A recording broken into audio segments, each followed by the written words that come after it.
안녕하세요 여러분, 아이캔 대학의 크리에이터 명지대학교의 김익환 교수입니다. 오늘은요 우리가 지난번에 미움받을 용기를 같이 읽었지 않습니까? 제 강의 쭉 듣고 여러분들 나름대로 소화를 하신 상태에서 미움받을 용기를 우리가 항상 하는 생각 독서법, 메모 독서법, 그리고 그걸 정리해서 또 이야기도 해보고 하면서 충분히 소화를 하셨을 텐데, 이 책을 그냥 소화하고 넘어가기에는 너무 아쉬움이 있어서 제가 이 미움받을 용기를 통해서 우리가 깨달을 수 있는 것이 무엇인지에 대해서 한번 여러분들도 생각해 보시라는 차원에서 제가 깨달은 것에 대해서 쭉 이야기를 지금부터 해가려고 합니다. 우선요, 제가요 저의 인생을 돌아보면서 깨달은 것이 두 가지가 있어요. 하나는 저의 초등학교 시절 이야기인데요, 저희 집이요 다른 거는 강제하는 것이 없었는데 학교를 가기 전에 10분씩 큰 소리로 교과서를 낭독하고 갈 수 있었어요. 낭독을 하지 않으면 학교를 보내지 않았습니다. 그러니까 이 습관에 의해서 제가 놀기를 엄청 좋아하고요, 꽤 조용한 그런 학생이었지만 그냥 저절로 공부를 잘하는 아이가 될 수 있었어요. 이게 일종의 문화 같은 것이죠. 고등학교 때는요, 제가 농구를 엄청 좋아해서 고등학교 1학년 때 이제 농구를 하다가 엄청 더우니까 교복을 벗어 던지고 벤치에 앉아 있다가 고등학교 3학년 선배들한테 야단을 맞는 그런 상황이 발생을 했어요. 그때 같은 고등학교 3학년 어떤 분이 오셔서 저희를 질타하는 선배들을 거꾸로 질타하면서, 아니 더워서 그 교복 웃도리를 벗었는데 그게 왜 잘못이라고 너희는 후배들을 야단을 치느냐, 뭐 이렇게 해서 만난 김 선배가 있습니다. 이 김 선배님과의 만남에 의해서 제가 역사학자로서의 삶을 살아가려고 하는 그런 저의 인생의 큰 방향에 대한 결심 같은 걸 할 수 있게 된 것이죠. 결국은 사람과의 만남이 인생에서 엄청 중요하구나 하는 것을 저는 제 인생에서 실제로 경험을 했던 것이죠. 대학을 다닐 때는 결국은 세상과의 만남이었어요. 제가 79년에 대학에 들어가니까 1979년, 80년이 굉장히 격동의 시기지 않습니까? 세상과 만나지 않을 수가 없었어요. 그때 추상적인 수준에서나마 이타성이라는 것이 무엇인지를 저는 아주 강하게 깨달을 수 있었습니다. 이 세상과의 만남의 중요성, 이게 이제 제 인생에서 또 하나의 큰 화두가 될 수 있었죠. 군대 갔다 와서 제대한 다음에 제가 역사학에 대한 열정이 있었는데 거리에서 맨날 시간을 보내다 보니까 공부라는 걸 해본 적이 없었습니다. 미친 지속성을 3개월 동안 하는 그런 경험을 했어요. 이것은 제가 다른 영상 같은 것을 통해서도 여러 번 소개를 한 바가 있습니다.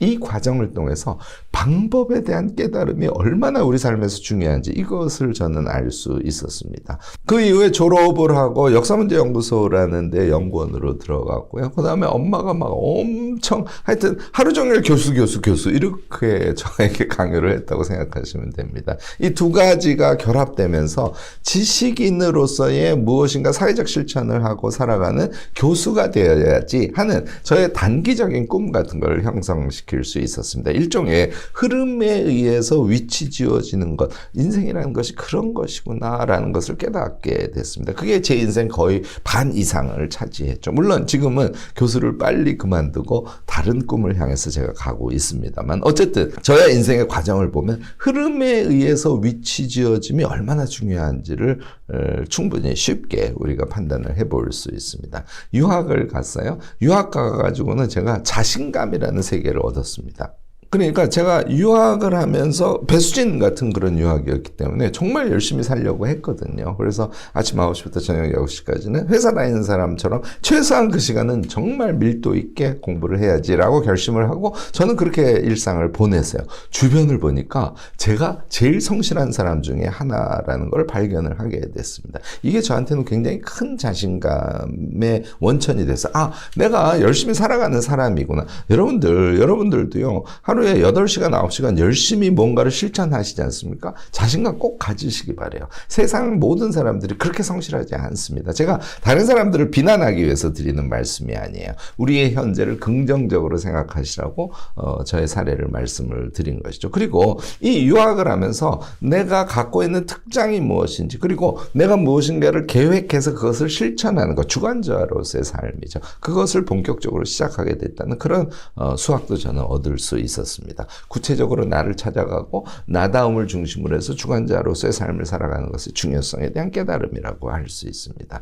유학을 끝내고 한국에 왔을 때 바로 대학에 취직이 되지 않았어요. 그래서 제가 계약직 공무원으로 국가기록원이라는 곳에 들어가서 공공기관의 기록물 관리에 관한 법률, 기록법이라고 보통 칭하죠. 그러니까 한국의 기록혁신이라는 것을 시작할 수 있는 그런 법령 제정 사업에 참여를 했습니다. 결국은 이것은 어떤 시대의 요구와 나의 선택이 만난 케이스예요. 다시 말해서 그게 1999년의 일인데요. 제가 법을 제정하기 위해서 연구를 하고 여러 활동을 하고 했던 것은 97년부터인데 그 2년 동안의 그 시기가 한국 사회가 이제는 민주주의가 조금 더 성숙하는 그런 시대적 상황이었거든요. 그 시대적 상황과 저의 선택이 만나서 무엇인가 제가 제 인생을 살아가는 그런 공간이 열렸던 케이스입니다. 결국은 나의 바람과 시대적 흐름이 결합하는 것. 이것도 우리의 인생의 길이 하나구나 하는 것을 또 깨달을 수 있었습니다. 교수 시절요. 끊임없이 주어지는 일들이 저를 항상 압박했어요. 물론 너무너무나 감사한 일입니다. 그래서 그 과정을 통해서